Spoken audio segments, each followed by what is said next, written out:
besties. You've found your community bestie to share thoughts and opinions, recap the shows we love. Having too much fun. Bravo should be fun. And have piping hot gossip sessions about the celebrities and Bravo lebs we love, hate, and love to hate. He went on a podcast claiming he had a threesome with 2 women from the Real Housewives of Beverly Hills. Immediately, I was like, I wonder if it's Brandy and Carlton.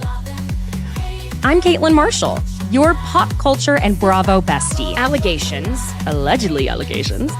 And if you enjoy fun conversation between friends, listening to your bestie rant about shows we can't get enough of, plus enjoy a little bit of, well, ridiculousness. Oh my God. I'm sorry. There's a spider that is coming down. Hold on.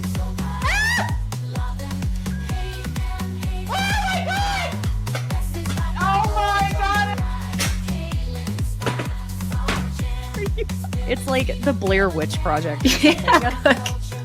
Oh my God. Has anybody seen my ring? Oh my God. I don't want to ruin the party or anything. Have you seen my ring? Oh my God. Can you look on the floor for my ring? God, someone's gonna kill me. Don't mess with me because I will come. What? Oh. Feel free to leave that in for whatever entertainment purposes. You're in the right place. So thanks for joining me on Besties by Bravo. Hi, besties. Thanks for joining me. Today, it is Friday, March 21st. We are going to be recapping the Southern Charm season finale. Gotta say, don't really know why we even picked up the cameras. It was not necessary. They could have just given us that little montage that they did and maybe thrown in some of Craig being on Watch What Happens Live, things like that when it came to the breakup. But we did it nonetheless. Okay, so we're going to roll with it. Let's get on into it, shall we, my friends? We do pick up from the conversation on the phone between Venita and JT. The rest of the conversation was JT ending it by asking Venita to come talk to him at his event space in person. Venita says in confessional, the whole thing of JT telling his barber, quote, some girl this, some girl that, I have a name, and it's some girl you like. I think you meant to say, I have a name, and it's Venita, the girl you like. But I get where she was going with that. She also says that this is not JT and that she doesn't buy it, that he would say something like this, adding, I'm not risking what we have because of some barber. You know, I'm still concerned about how she's being made to look in all of this. Even Rodrigo said on social media that they went to the Bahamas in June and that JT did not tell Venita about this girlfriend until after the Bahamas trip. The Branzino cooking and, hey, I like you conversation was after the Bahamas trip too. So then when you try and piece it together, if they went to the Bahamas and at this point she did not know that he had a girlfriend, they go to the Bahamas, all of that happens, they come back, and this is when JT is telling her, look, I have a girlfriend, it can't be like this. And then they, according to the end cards, they end up dating 2 months later. And then it's around that time he hard launches this other girlfriend. It's very confusing. And I really would love for us to get some real clarity at the reunion. Venita gets to JT's event space and they sit down with her complimenting his haircut, which is now the infamous haircut at this point, and saying that she's not trying to just gas him up, but that we aren't going back to that barber. She's doing the we, and that's where I still fully believe that while JT has been done dirty in the words department that have or have not come out of his mouth, he is absolutely saying things to Venita at this point that are giving her reason to believe that he is interested in a relationship with her romantically. JT says that this is not only causing him emotional pain now, but also Venita and Leva. But Venita is pointing out that the point of pain is the word some black girl, because she is not just some girl. So the choice of the word, quote unquote, some made her feel as though she didn't matter to him. And we do get the flashback of Ryan calling Venita, except wait, it's not Ryan calling Venita. If you look closely, it's him calling Madison. Anyway, that was Ryan telling Madison what the barber that both he and JT go to supposedly told him for at least like the fifth time on this show now. JT tells Venita that he's sorry, and they both agree that it's the word some that is nasty. And he says that he told his barber that there was some beautiful girl and told him some of what they've been going through as friends. When he says this next part, it actually tells me personally just about everything I do need to know about how uncomfortable JT is with the subject of race and ethnicity.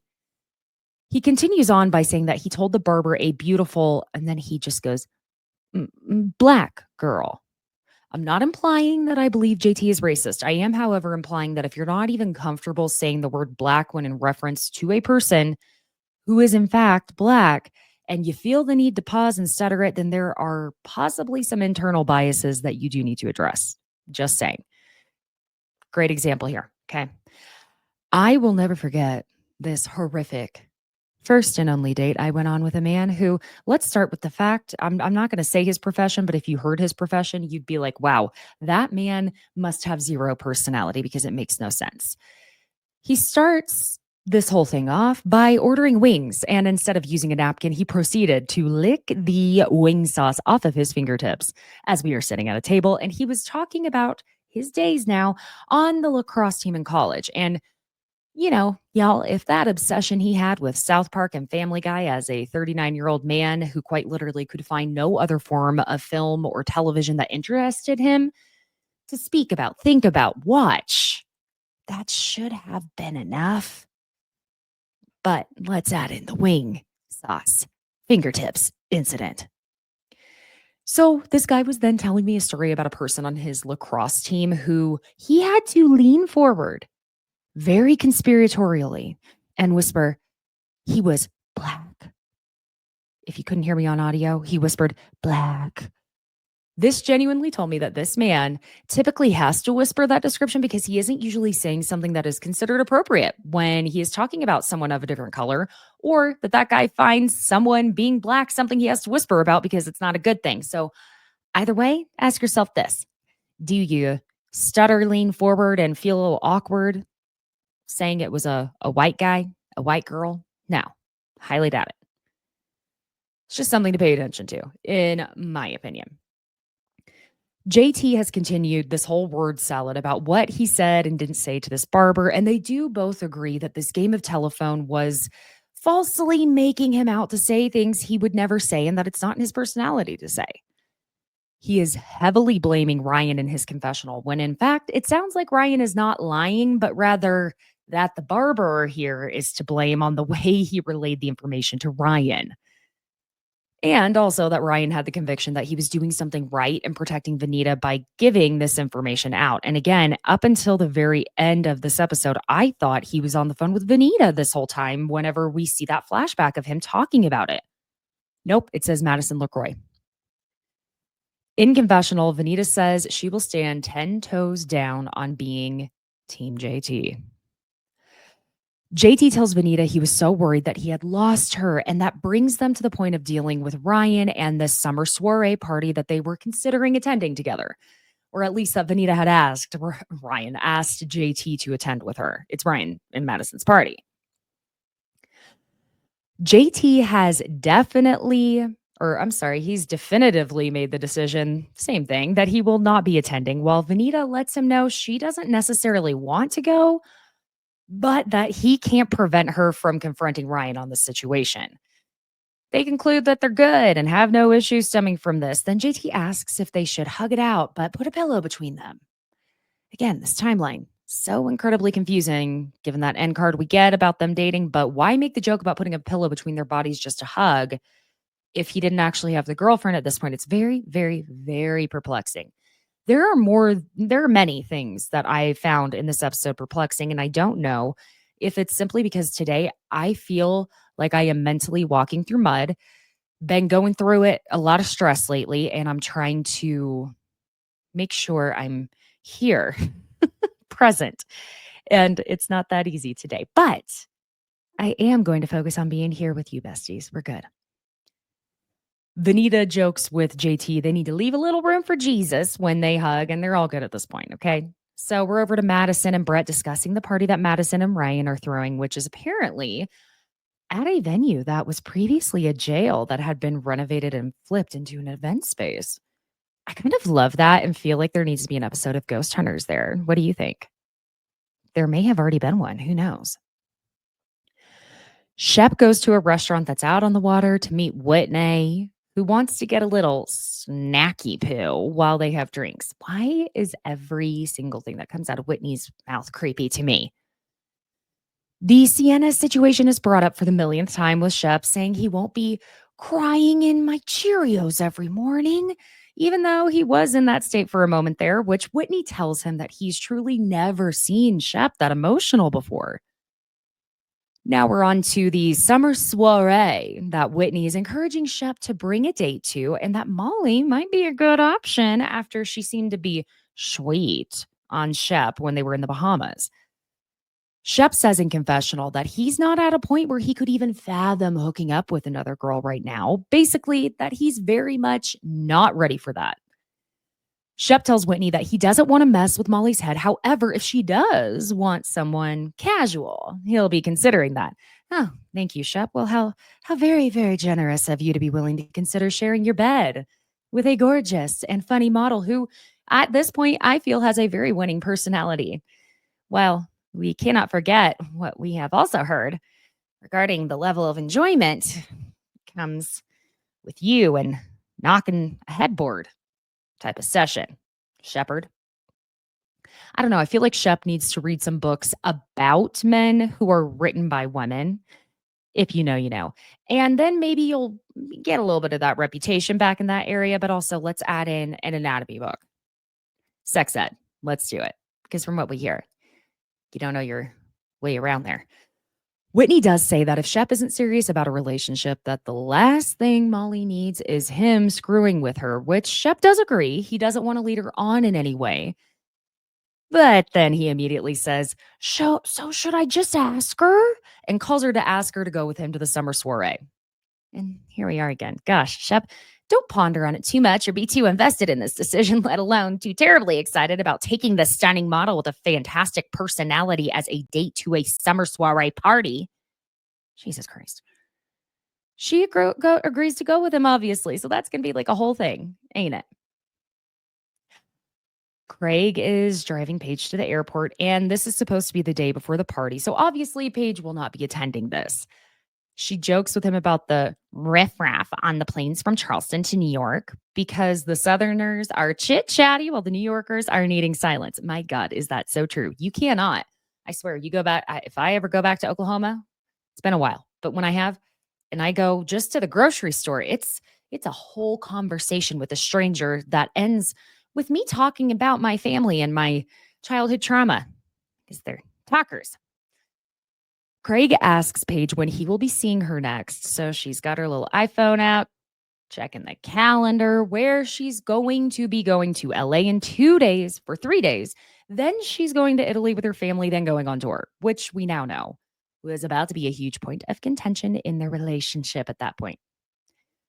They both agree that they are usually more in sync than they currently are and don't typically go more than a week without seeing each other, which, my God, the miles those two must have racked up at this point if they were flying back and forth that often, plus traveling for work. Wow.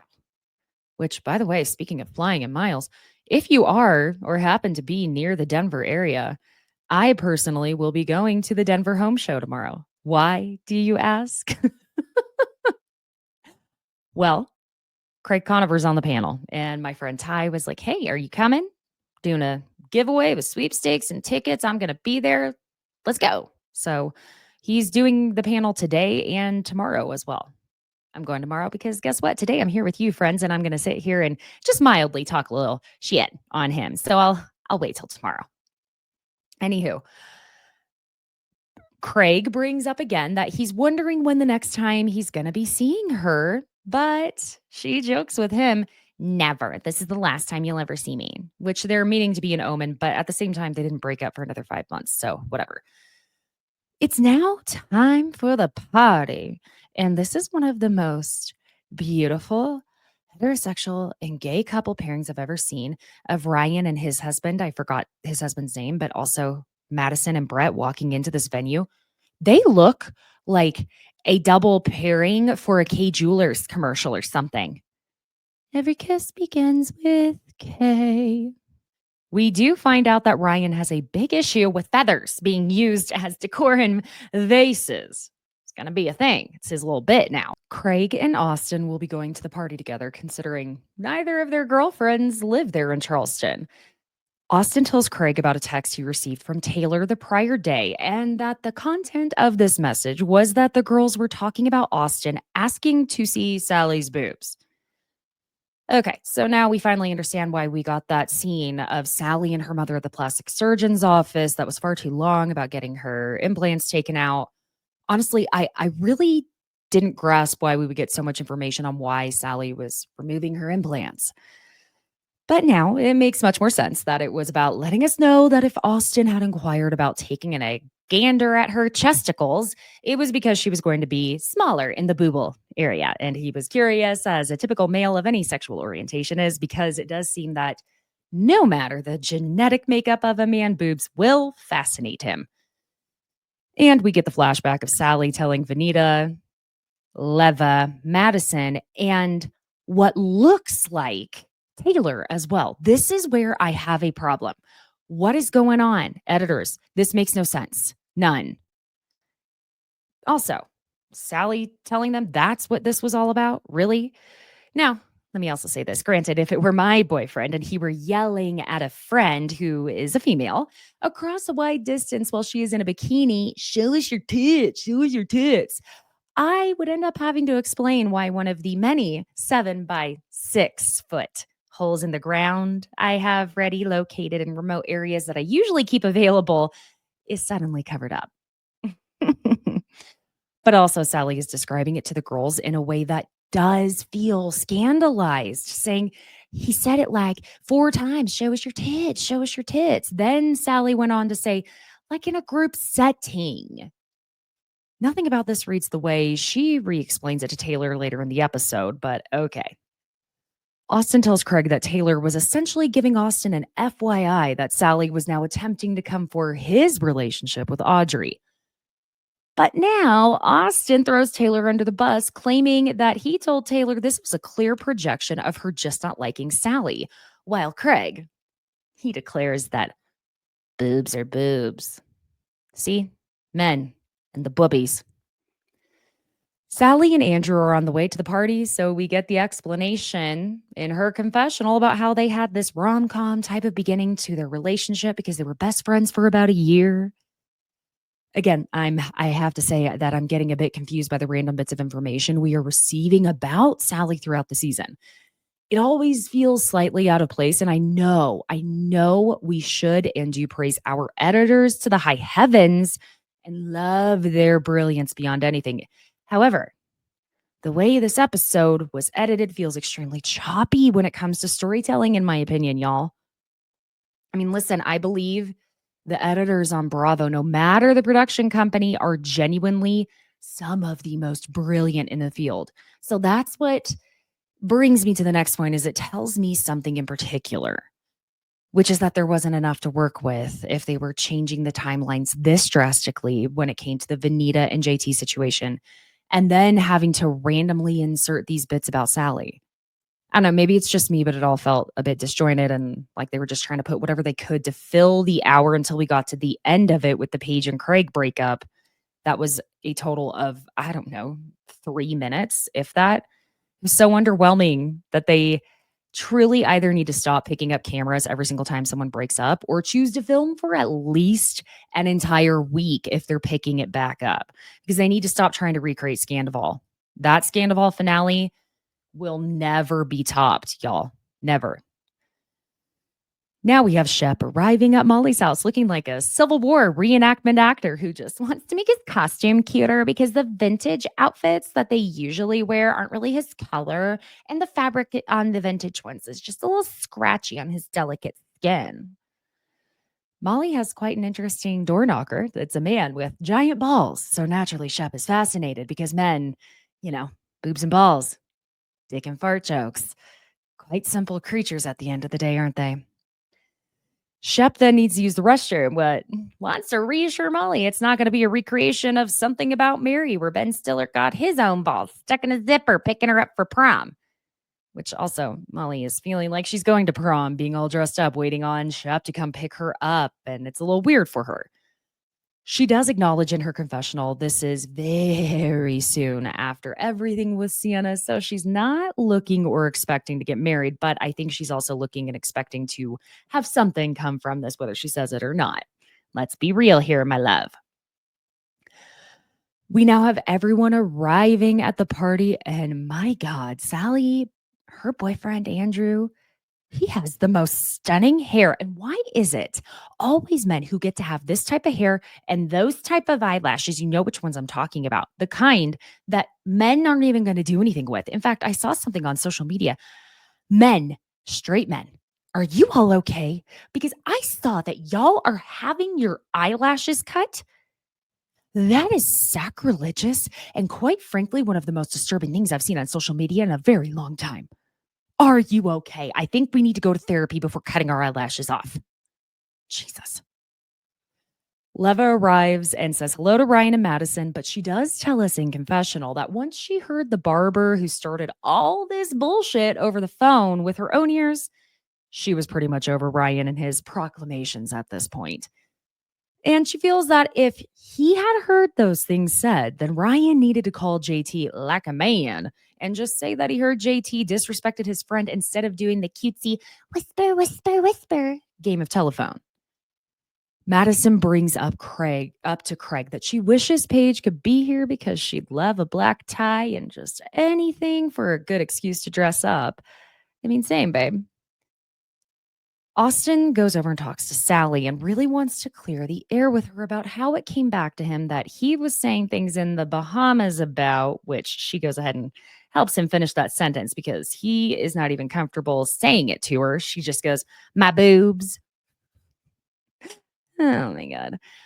Austin tells her that he thought they were laughing about it and it was a silly, fun thing, but he also doesn't want to dismiss it or her completely, because it does appear that Austin is attempting to prevent a situation of silencing her and is trying not to have the women coming after him if he did in fact make Salley uncomfortable by way of talking about her boobies.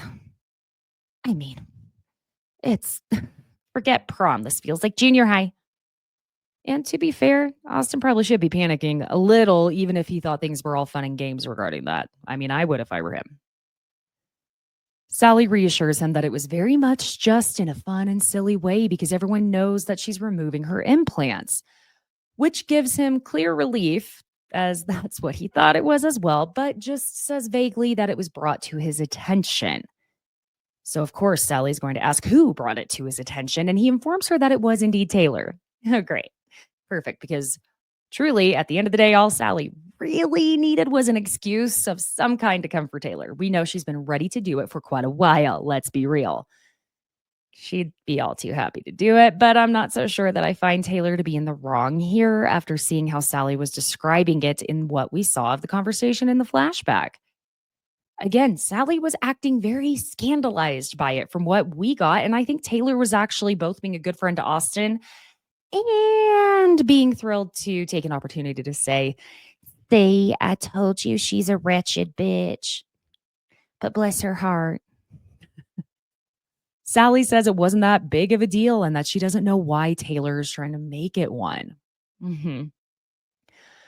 Molly and Shep arrive pretty late, it seems like. They're the last ones, with everyone joking that Shep looks like a little soldier, and Molly is not about to take credit for that outfit when asked. And Craig tells Molly that he loves when Shep plays dress up by himself.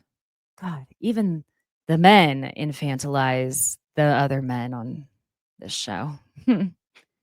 In confessional, The difference between Leva saying she thinks Molly and Shep are cute together versus Taylor thinking that Molly could do better definitely shows you which one dated Shep and which one got called a fucking idiot for an egg toss game.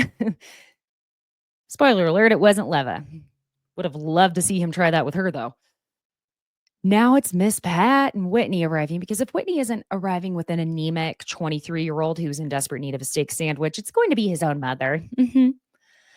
Shep and Molly are doing their own version of flirting by discussing the benefits of having a fellow tall person as a date, because Shep's favorite thing about dating a tall woman is that you could have sex standing up. And I have to tell y'all, somehow my brain does not allow that to work. The physics, the science of it, no matter the height of both people, if they're just standing straight up, it is weird. Okay, I'll take your word for it though, Shep. All right, I'm done trying to imagine it. Salley now is going to go over to Taylor and pull her for a conversation a la Bachelor style. Now, Salley brings up her housewarming party where they both made an agreement to keep each other's names out of the other's mouths, and says, "So I'm hearing that my name is still in your mouth." And Taylor asks her how so, with Salley informing her of what Austin relayed to her about the text he received from Taylor, letting him know Salley was saying he asked to see her boobs. I'm sorry, it's just so juvenile. Okay, anyway. But Salley also turns it into being that Taylor is saying she is coming for Austin. And Salley then says, "I've never in no way, shape, or form come after him." Taylor says to Salley that you were telling the girls that Austin asked to see your tatas. Salley is now confusing me a bit more than just the random informational scenes of her even are. Okay. Because then Salley goes, "He did." What exactly are you arguing then? Intent? It's bizarre. I'm sorry. This is just so junior high. I mean, can't you imagine? Well, Salley said that Austin asked to see her boobs, but she's still in a training bra, even though my mom says it looks like she's for sure a 32C. And she needs to get out of those training bras and wear some padding, because you can see her little nip nips through her sweaters. And my mom said that was super inappropriate for junior high boys to be looking at. That's what I'm feeling this is like. Don't even ask. Okay, anyway.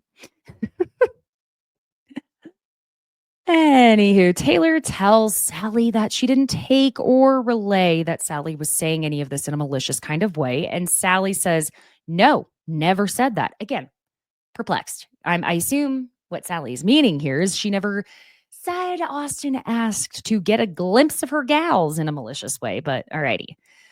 And now Taylor is saying she doesn't know how Salley phrased it to the girls, which, again, they made it look like Taylor was there. But okay. Salley is saying that's exactly right, that Taylor didn't know how she phrased it, making it her argument that it proves herself right that Taylor is just being a shit stirrer by taking the information and relaying it to Austin in a different way than Salley relayed it to the girls.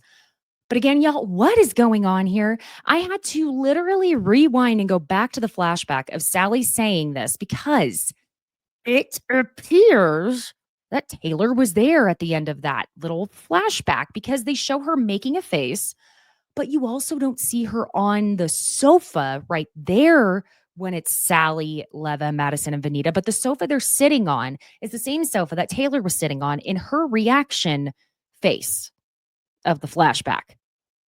So that's what I'm talking about. The editing is very choppy and confusing, and I'm wondering if anyone else felt that way as well. I felt very lost, but also, like I said, mentally, I feel like I am walking through mud today, so I don't know. Anywho, Taylor denies that she reframed and remanufactured the way Salley spoke on this, and that the information that was relayed to her was that Austin asked Salley to see her boobs. Taylor adds that when she heard this, she said, "I don't think he said that." And y'all, I swear, I know how sophomoric and absurd this little fight is, but it's the confusion I'm having with the editing and the way this is playing out that I can't let go of. Anyhow, Salley tells Taylor that it was just a very playful thing and that a lot of other people contributed to it, which brings Taylor to ask, then why are you even needing to bring it up if it was essentially a big old nothing burger? Salley is just going to get hung up asking Taylor why she's continuing to talk about her. Because, well, Salley, that's part of the job description when you both signed those contracts, babe. But now people are starting to notice that there's a little verbal skirmish happening between the two blondes over there. And why do I feel like the guys at this point are going to be like, yeah, keep fighting, take your tops off, considering the subject and where we are. Let's be real. Boobs are boobs. Salley continues questioning why Taylor felt the need to talk to Austin about her. And Taylor is answering that it's because Austin is her friend. So essentially, she's looking out for him. But Sally's a dog with a bone, and I don't think Taylor does well with confrontations. So Taylor's done and just says, I'm good, baby. Cheers. Enjoy your night, and walks off.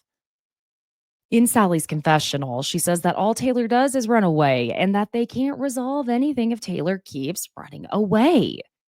And then in Taylor's confessional, it's her saying that Salley was just coming at her like a little chihuahua.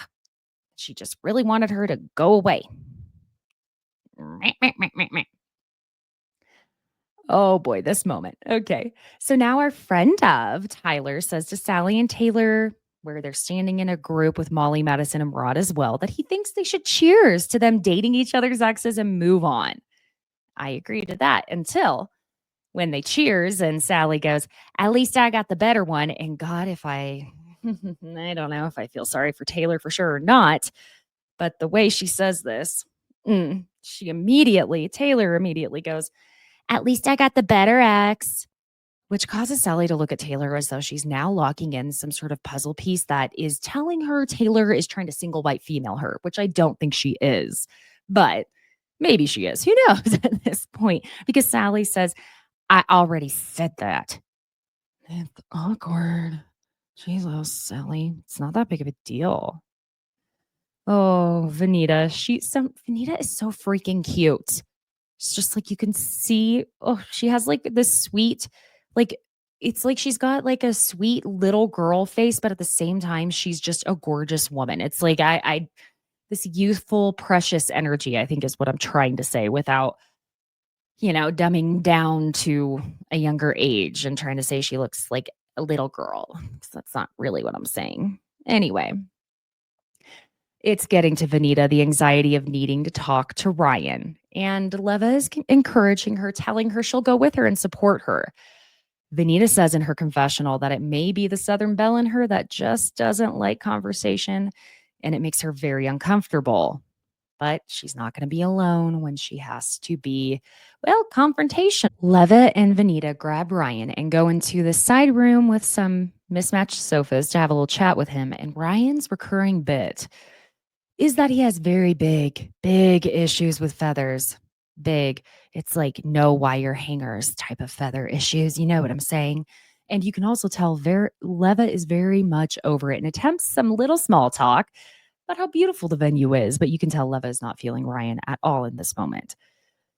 Venita starts by telling Ryan she has Leva there as her support, then says, because the information that you gave about the barber and JT saying something derogatory about me was jarring and confusing, because I don't think JT is capable of saying the things you said he said to his barber.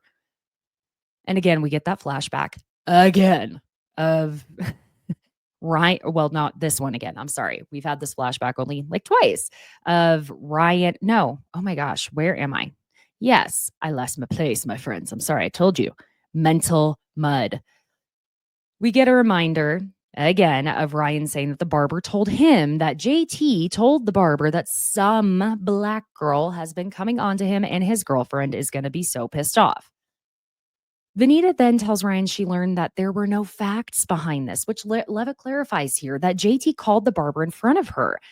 And then our flashback is again of the barber telling JT that he heard JT say that there was a cute black girl of interest on the show. Ryan just starts in with, no. In confessional, Ryan tells us that he always believes in telling the truth when it's your truth to tell. And this is a moment where I have seen my friend telling me she's in love with him and caught feelings for him. And this is information I cannot have and be around my friend and know and not share it with her. Ryan then tells Leva and Venita that he knows his barber is running a business, so he's obviously going to want to quote unquote clean house. in other words, he's saying he believes that the barber is going to backtrack and be careful now because he doesn't want to lose business. Then Ryan says he gets why the barber would spin it because of that. Leva clarifies to Ryan that the barber was simply telling her what JT actually said to him.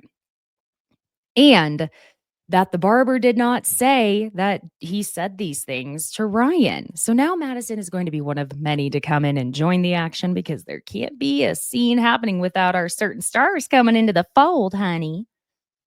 Madison's coming in asking if Ryan is okay, and Leva's trying to reassure her that she and Venita are not jumping down Ryan's throat.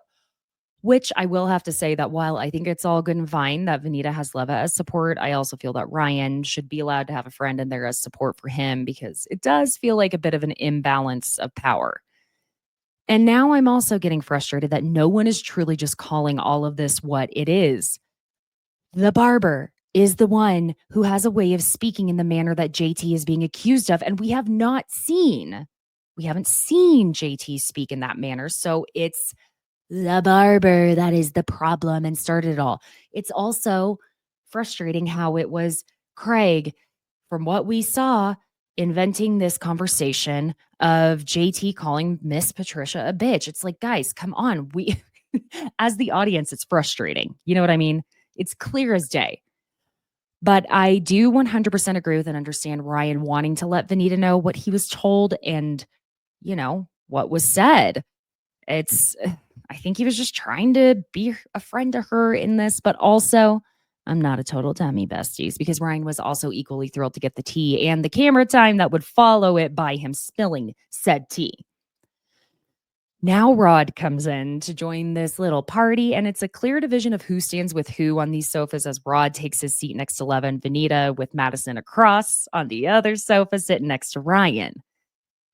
Leva gets back to it, saying the issue for her is that Venita and JT are the best of friends, and she feels that the passing of that type of information is so damaging that it's something she would fact check and doesn't want Ryan to not fact check it, with his subconscious saying, of course JT said this. And now Ryan starts to tell her that what he said was not his subconscious speaking, but Miss Pat is now going to come interrupt it. It's just going to be an endless stream of people in and out with this absurd situation. Now, here's where I also feel that Leva was attempting to make this less about her saying that Ryan is flat out lying and softening it by saying that she wouldn't want this on his conscience, festering in his mind, believing JT said these things without proper fact checking. But personally, this is just me. That's when you have to throw in some Dale Carnegie, in my opinion. And Dale Carnegie, How to Win Friends and Influence People, is something my own mother has hammered into me since I was a kid. Which I do also feel like the name of that book just kind of sounds more sinister than what it actually is, which is a way to learn to communicate in a friendly and effective way that is less likely to be taken offensively. So let me just say, my approach to Ryan in this moment would be more so like this. I would have started with Ryan. Say his name because people love the sound of their own name. Could you do me a favor? I believe it was Ben Franklin, I'm not positive, who said that the way to win someone's favor and win them over is to actually ask them to do you a favor, because it makes people feel good about themselves and kind of just causes people to feel that they're generous when they're doing someone a favor. So when, let's say, Ryan inevitably would have said, okay, what's the favor? I would then ask, do you have any issue with checking in with the barber to get clarity on this? Because I believe you are a truthful person. And this is where you don't want to say, I don't think you're lying, because adding the negative of lying would be all he would hear. And then I would say, maybe it sounds to me as though the barber miscommunicated to you innocently, but miscommunicated nonetheless what JT said. And we make it a problem that you are solving together. Want to ensure you are shown to be as truthful as you are. Again, don't use a negative with the word lying, as in, we want to be sure that it's shown you are not a liar. You don't want to say that you are a truthful person. Make it a positive. And asking someone if they have an issue with something that you want them to say yes to, instead of asking them if it's just okay with, like, is it okay with you if we do X, Y, and Z? Or do you mind, can you do X, Y, and Z? People would prefer being given the opportunity to say no before they're given the opportunity to say yes, because a lot of times it's easier for people to just say no. And especially when that person's in such a defensive position like Ryan is at the moment. And let me say this all may sound manipulative, but instead, what would be happening is it would be helping Ryan not look like a liar, and it would also exonerate JT, which is what these two are trying to do. So it's a win-win for everyone, in my opinion. Because I also don't think that Ryan is lying. Because I don't think also that the barber was lying to stir shit up. I just think that the barber got himself in some shit because of his own way of speaking. And maybe the barber needs to address the way he speaks about people of color. Not maybe. I think he does. And this would have all been a non-issue. Anywho, Miss Pat comes in to interrupt, saying she has to leave. And Madison goes to walk her out with Pat apologizing for interrupting. And you know she's going to want to get the tea from Madison later because she says, I'll call you next week. Leva tells Ryan that what happens in their group is that people will say things and then it turns into a pile-on with the one person, adding that they all already know that the other guys don't like JT, but the question is whether JT is a liar or not. Now, Ryan, oh, sir, he's going to start interrupting her, so she asks him to let her finish. But Ryan, now, he's so defensive right now, understandably, and he's getting real snarky and snippy at Leva about this, telling her, well, you're not finishing, and that he doesn't know why Leva is talking about any of this to begin with. Oh, okay, Ryan, geez. Leva tells him, okay, like, let's take it down a notch, buddy. But he tells her no because he's standing up for himself and just responding to what's being said. And I understand where both of them are coming from. I am. I mean, I genuinely do. Because again, I don't think Ryan's lying. I think that he was misinformed, period. Venita is watching this degeneration of the entire discussion and trying to get it all to slow down. Let's chill it out. Let's stop for a second. Whoa, wait. Because she wants to be heard herself. Because she's the person that this is technically about. Rod says that he doesn't necessarily think Ryan is trying to start shit and really trying to help Ryan at this moment by saying this. But Ryan brushes him off in a way that's like, I don't need another bitch's opinion in this mess. Basically telling him that by saying he doesn't need another opinion in the matter. So Rod F's off to the bar for a glass of white wine. I'd have been right there with you, Rod.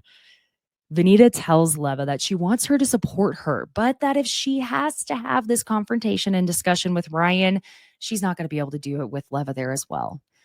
Listen, love that Leva fully gets it. And as she's leaving, she tries to let them both know, look, I'm only genuinely trying to be a friend in this moment. Even if it doesn't feel that way, that's what I'm doing.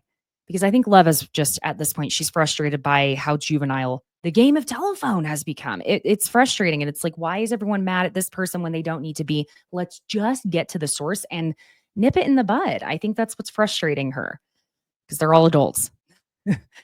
Rod goes over to Madison where Austin is also lingering as she asks him what's wrong. And Rod tells her that he doesn't like that Ryan is running his mouth when it comes to all of this and spinning this little web of drama. But Madison tells Rod that she's going to trust Ryan over JT all day, every day. And in confessional, Madison says she believes it would be a wild and far-fetched thing to fabricate a claim of JT saying these things to a barber they share. And I can see where she would be coming from on that. I know it's annoying when I am seeing so many people's points, but sometimes the logical brain just takes over. Okay. We all know I'm quite capable of not having a logical brain. We've seen plenty of those moments. Anywho, Madison basically tells Rod and Austin that it's kind of crazy. They're still giving JT a chance at this point, which causes Austin to ask who exactly is giving the piece of shit under my shoe, also known as JT, a chance. And she tells him that Leva and Venita are. Now we're going to go back over to Venita and Ryan having this out one-on-one now. She tells him she's sorry that this is all such a mess and essentially causing so much strife, and that she was questioning why Ryan would lie and if he would be lying at all when JT told her that he was. Ryan says that he can only speak on what the barber said and admits that it's possible that JT did not say all of this and that it's only JT at this point who knows what came out of his own mouth. And then he goes on to say that his intent was not to be hurtful, but that if Venita is telling him she wants to be with JT, he would respect it. But he would have to let her know his concerns because of this track record that JT's now acquired. In confessional, Venita states that she's friends with both JT and Ryan, but acknowledges that Ryan is a member of that everybody hates JT squad, and that whole squad is just fully shutting JT out, which we did get a flashback of Ryan having that confrontation with JT. And Venita really just is feeling stuck in the middle, which for her, she feels is an extremely difficult place to be in this group. Venita and Ryan conclude the conversation with Venita going to Madison, telling her thank you for having her back, even though Madison doesn't like JT. And it's interesting because when you watch the after show, Lev and Venita are very much fed the F up with JT now. And Venita says that it really, really damaged her friendship with Ryan because she was friends with him as well. The two of them apparently didn't speak for like 4 months after all of this. Sounds like JT left a pretty big path of destruction in his wake. JT, it's like I'll go from these moments of feeling bad for the guy to being like, God, you kind of are a douchebag. And that there must be something so much more that has happened or been said behind closed doors in front of Austin and Craig and all of them to be so incredibly just antagonistic toward him. They really don't like him, like at all. I mean, it's not his fault he's not tall. That's just how he is. And I feel like they really latch onto that. But maybe he's just like annoying at this point for them. I don't know. Something's off though. Now we're over at the bar with our newly reunited girlfriends, Austin and Craig. With Austin telling Craig he doesn't want to be weird, but that he does feel more connected to Craig after they had that conversation on the beach where Craig admitted to his addiction. Craig tells Austin that they haven't been this close since Austin started dating Audrey and that he hasn't had the chance to ask Austin about how he feels about the relationship with Audrey and just her as a whole. Craig, honey, you didn't have the chance or you just didn't ask, my love. Austin tells him he needs and loves Audrey's presence in his life, with Craig turning the conversation to being about his own relationship with Paige. How they can just sit on the sofa doing quiet time, scrolling through their phones and just be happy to be there with each other. I can't remember who, but someone said that scrolling your phone next to your partner is kind of like the modern day version of sitting next to each other and reading the newspaper separately. And I like that because people tend to bash sitting and scrolling on your phone next to someone. And it's kind of the way we millennials especially unwind now, and even younger generations, obviously. I personally barely am unwinding if I'm scrolling my phone. I like to just play a very mindless game to unwind my brain and let all of the junk just kind of drift on by, because when you have ADHD, it's hard to empty that brain out. Austin tells Craig he needs, and oh, I'm sorry, Austin, blah, blah, blah. Austin says that they do that too, because, most couples do. Anywho, at least ones who are at that point in the relationship. And he brings up Craig saying that in 2024, that was going to be the year he was proposing to Paige, which Craig confirms and says he thinks they're both very excited about it. Oy. Let's move on over to something just a little silly, where Molly and Shep are. Shep's flirting is slightly negging at this point, which I cannot stand the negging. Oh, it just annoys the shit out of me. He's asking her if she was good at sports, and when she says yes, he's very skeptical and asks which one. She's like, all of them, but he's very much doubting her, and she tells him she played soccer and was goalie, which he claims is the easiest position. Now, let me tell you, friends, I absolutely did not play soccer because, one, I have giant, floppy, pigeon-toed feet. And you want to know how pigeon-toed I actually am?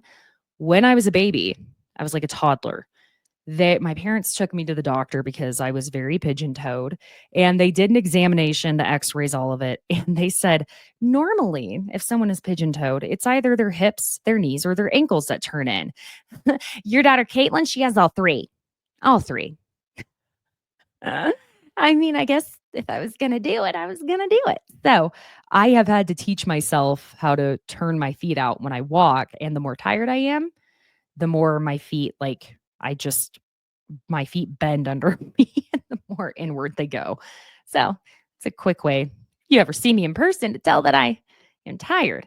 Anywho, the other reason I didn't play soccer is because I don't like to run, but I doubt that the goalie position is the easiest one, considering the entire game can fully depend on you. But okay, it's kind of like saying the defense doesn't matter. But as tall as Molly is, I'm sure she could just span the entire length of that net in 2 seconds flat.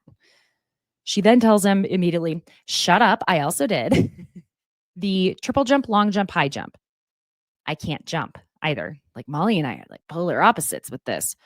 When I was a cheerleader in junior high, I was the tallest person on the squad. Yes, I sure was. So, of course, I was a back spot and I have a crooked jaw from my coach's daughter being the flyer, and she had no business being a flyer. She would just be up and flop down. And there were many times that I would just completely be buckled underneath her and crash. And I would have to turn my face so many times when she would just crash on me that a doctor also told my mom it's from cheerleading. But also back to the jumping. I was flexible and I could get my, you know, jumps, all of those. Oh my gosh. Like, why can't even think of the names of them right now. A toe touch. Jesus Christ. Told you, mental mud. It's like mental quicksand at this point anyway. Swear I took my medication. Maybe I need more. And I could not jump, so I would just fling my legs up somehow. Still makes no sense. It's almost like I would use my arms to throw my legs up in the air, and yeah, y'all don't care. What am I doing?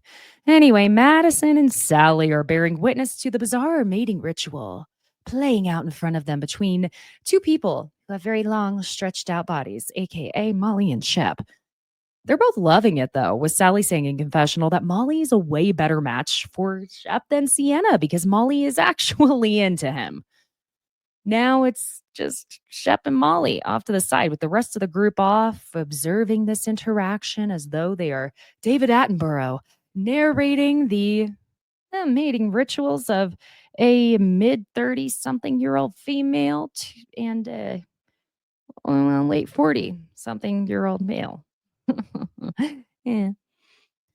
Now, Craig says he texted Shep to go ahead and make out with Molly, but I doubt Shep even got to the text before Molly, our big grown up girl, goes ahead and takes over and grabs his face and kisses him. You know what? You just got to get what you want and grab it. Now, the whole group's losing their minds as if she just made a 3-pointer in the qualifying game to win the match. Okay, I know I made it sound like it was supposed to be a basketball game, but I'm really annoyed with all the sports references and almost just want to make it sound like I don't know a damn thing about sports because now I'm just annoyed at all the sports talk. This is Bravo, not Bravo Sports. Molly's telling him, "Leave me alone," flips him off while Madison is cracking up that Shep literally looks like he has no idea what to even do. And the sophomoric behavior on this show continues because Shep literally looks like an 11-year-old getting his first kiss. Okay. I didn't get my first kiss until I was almost 15. Really sad.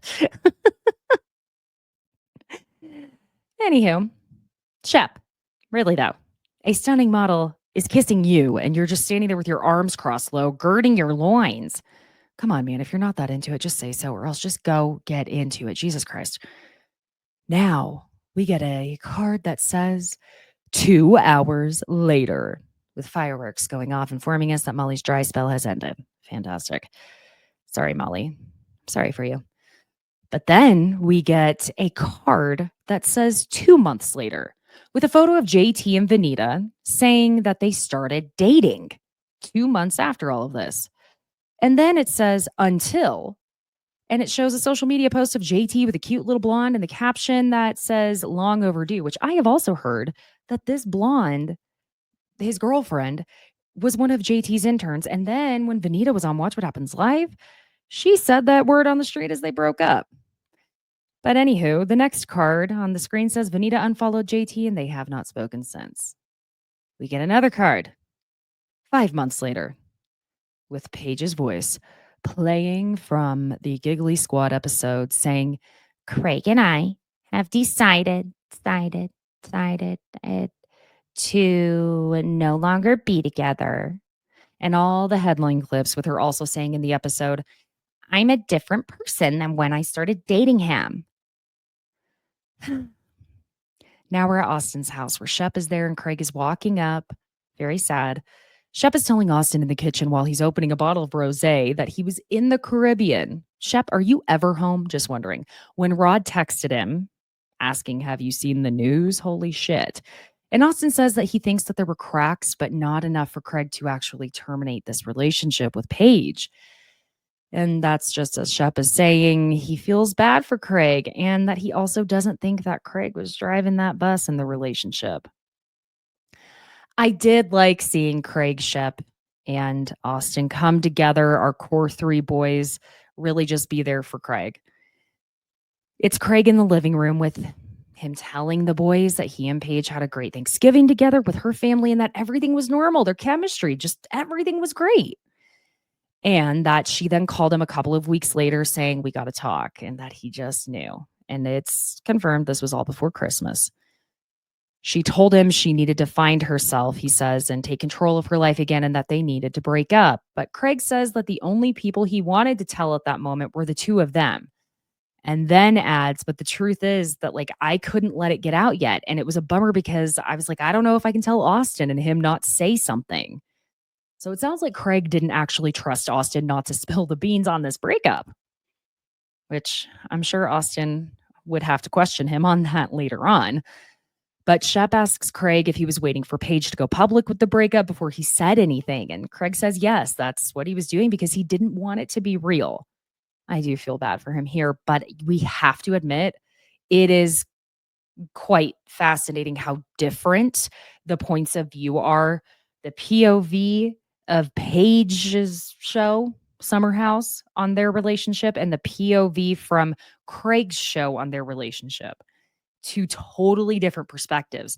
Where Paige's show, it looks like clear as day. Paige is pretty much done. She's over it. And she doesn't like how he's being. Meanwhile, on Craig's show, it shows Paige being a monster and just brushing off this man who wants to get married and have children while Craig's just pining after her. It's very different, two totally different looks. Interesting. He says that Paige asked him to buy her a ring and that he did by going to New York and designing one. And this is where I can tell there are questions from Shep and probably Austin on whether this part is true or not, because Shep then asks Craig when this was that he designed and bought Paige a ring.